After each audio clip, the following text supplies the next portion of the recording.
හරි ළමයි. එතකොට 2025 හරිද 2025 A level ලියපු ළමයින්ගේ ප්‍රතිඵල රිලීස් වෙන දවස් විදිහට අපිට දැනට ඔයාලා ඉන්ටර්නෙට් එකේ බලන්න. එතකොට අපිට දැනට ගැහුවට පස්සේ එන්නේ 2026 අප්‍රේල් හෝ මාර්තු ඒ යවට කාලය තුලදී ඔයාලගේ එක්සෑම් මේ රිසල්ට් එක රිලීස් වෙනවා කියලා දාලා තියෙන්නේ. හරිද? විශේෂයෙන්ම අප්‍රේල් වගේ තමයි මේ ඔයාලගේ 2025 A level රිසල්ට් එක රිලීස් වෙනවා කියලා දාලා තියෙන්නේ. හරිද? එතකොට සාමාන්‍යයෙන් සමහර විට ওই දාලා තියෙන එක චුට්ටක් සතියක් දෙකක් විතර පොඩ්ඩක් කල් යන්නත් පුළුවන්. හරිද? ඒක අපිට හරියටම කියන්න බෑ. හැබැයි අර කලින් තිබිච්ච ආපදා තත්ත්වෙත් එක්ක සමහර එක්සෑම්ස් ඒ කියන්නේ A level වලට තිබිච්ච සමහර සබ්ජෙක්ට් කියන්නත් පොඩ්ඩක් පරක් වුණා. උතට ඔන්න ඔය හේතු නිසා සමහර විට A level exam result release කරන දවස දැනට තියෙන දවසෙන් සතියක් දෙකක් විතර පහු වෙන්නත් පුළුවන්. හරිද? හරි. එතකොට දැන් මෙතන දින කතාව තමයි දැන් සමහර ළමයි කියන්නේ බහුතරයක් ළමයි හිතන් ඉන්නෝ මේ ඒ කියන්නේ ෆස්ට් ට්‍රයි හරි සෙකන්ඩ් ට්‍රයි හරි 2025 A level ලියපු ළමයි ගොඩක් හිතන් ඉන්නෝ අපි 2026 ඒ කියන්නේ ඊළඟ ට්‍රයි එකක් කරනවා. හැබැයි ඒ ට්‍රයි එක කරන්නේ ෆස්ට් ට්‍රයි එකේ එහෙම නැත්නම් සෙකන්ඩ් ට්‍රයි එකේ රිසල්ට් බලලා කියලා. හරිද? ඉතින් දැන් උඹලට ওই රිසල්ට් එක බලන්න වෙන්නේ කවදද? උඹලට ওই රිසල්ට් එක බලන්න වෙන්නේ බං අඩුම තරමේ අප්‍රේල් මාසෙනේ.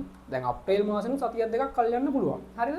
එතකොට දැන් හිතන්න උඹලා දැන් අප්‍රේල් මාසෙ උඹලගේ රිසල්ට් එක බලනවා. හරිද? ඊට පස්සේ දැන් උඹලා 26 ආයිමත් එක්සෑම් එක ලියනවනේ. ඉතින් 26 එක්සෑම් එක තියෙන මොන මාසෙද?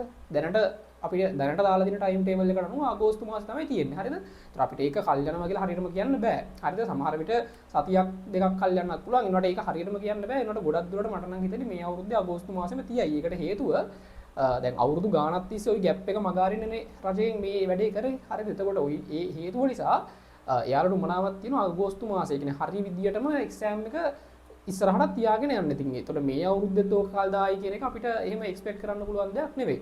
හරිද? ඉතින් දැන් එහෙම බැලුවොත් අපි හිතමු අප්‍රේල් මාසෙම රිසල්ට් ආවා කියලා. ඒතර අප්‍රේල් මාසේ රිසල්ට් ආවොත් බං ඔයාලට මැයි ජූනි ජූලි අගෝස්තු. ඒතර අගෝස්තු වෙනකන් ඒ කියන්නේ 26 එක්සෑම් එක වෙනකන් ඔයාලට ඉතුරු වෙන්නේ මාස 4යි. මාස 4යි. හරිද? එතකොට දැන් කවුරු හරි හිතන් ඉන්නෝ මම 2025 A level රිසල්ට් එක ආවට පස්සේ ඒක දිහා බලලා තමයි 2026 A level කරනවද නැද්ද කියලා ප්ලෑන් කරන්නේ. හරිද?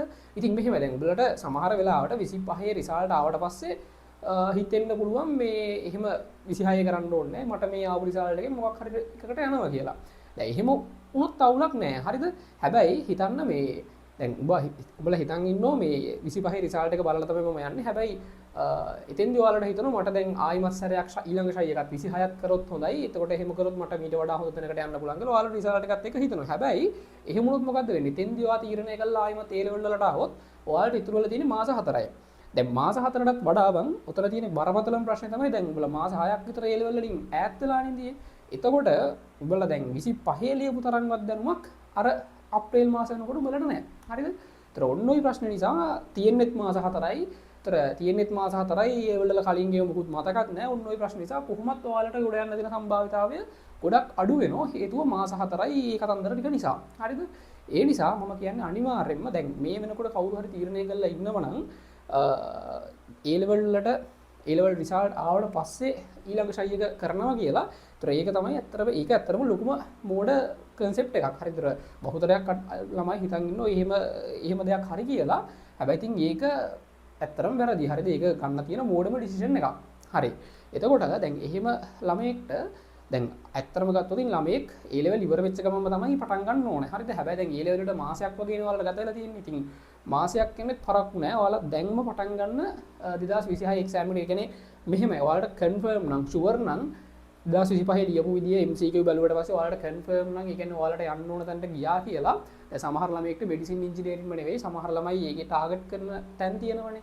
ඉතින් ඒ තැනට යන්න ඔයාලට MCQ ලකුණේ හිතා ගන්න පුළුවන් නේ අත්‍තරම. ඉතින් ඒකට අනුව ඔයාලට හිතට සැටිස් නම් ඔයාලා ඒ ලෙවල් කරන්න ඕනේ නැහැ. හරිද? හැබැයි පොඩි හරි ඩවුට් එකක් තියෙනවා මම කියන්නේ මේ මාස 3 මේ ජනවාරිනේ. ඒතර ජනවාරි දැන් අප්‍රේල් කියන්නේ මාස 3යි. ඒතර උඹලා රිසල්ට් බැලුවට පස්සේ එක්සෑම් කරත් නැතත් මේ මාස 3 පොඩ්ඩක් ඇදගෙන යන්න. හරිද? ඒකට හේතුව තමයි දැන් හදිසියවත් උඹලට රිසල්ට් ආවට පස්සේ තීරණය කරන්නොත් ආයෙමත් මම මේ ලෙවල් කරනවා කියලා අන්න එතෙන්දි උඹල පසුතැවිල්ලක් වෙන්න වෙනවා මේ මාස 3 හරියට වැඩ ටික කරේ නැත්තම්. හරිද? ඔන්න ඕක තමයි හේතුව.